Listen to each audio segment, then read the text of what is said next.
నేను మిమ్మల్ని కాపాడాలనుకుంటున్నాను, కానీ మీకు మీరే జాగ్రత్తగా ఉండడం లేదు. ఇంతకీ మీరు నన్ను గుర్తుపట్టారా? నేను మీ ఫ్రెండ్ యాంటీబయోటిక్ ని. గత ఎన్నో ఏళ్లుగా నేను మిమ్మల్ని రోగ విముక్తుల్ని చేస్తున్నాను. చూస్తూ ఉంటే ఇక మీదట నేను ఎక్కువ వ్యాధులను నయం చేయలేనేమో అనిపిస్తోంది.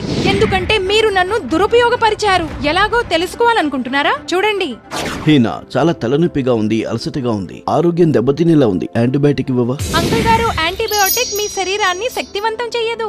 యాంటీబయోటిక్ కేవలం చెడు బ్యాక్టీరియాని మాత్రమే చంపుతుంది. ఇప్పుడు వీరిని చూడండి. రోగం మొదలవుతుంది ఈ అపరిశుభ్రమైన చేతుల నుంచి. ప్రపంచంలో అత్యధిక శాతం వ్యాధులు ఈ అపరిశుభ్రమైన చేతుల నుంచే మొదలవుతాయి. చేతులు శుభ్రంగా ఉంచుకుంటే మేము మిమ్మల్ని అనారోగ్యం పాలు చెయ్యం. కాబట్టి మీరు యాంటీబయోటిక్ వేసుకోవాల్సిన అవసరమే ఉండదు. ఒకవేళ మీరు నేను ప్రభావవంతంగా పనిచేయాలని అనుకుంటే డాక్టర్ చెప్పినప్పుడే యాంటీబయోటిక్స్ తీసుకోండి. ఇంకా పూర్తి డోస్ తీసుకోండి. చేతులు పరిశుభ్రంగా ఉంచుకోండి, ఆరోగ్యంగా ఉండండి. తద్వారా యాంటీబయోటిక్స్ తక్కువగా వాడే వీలుగా.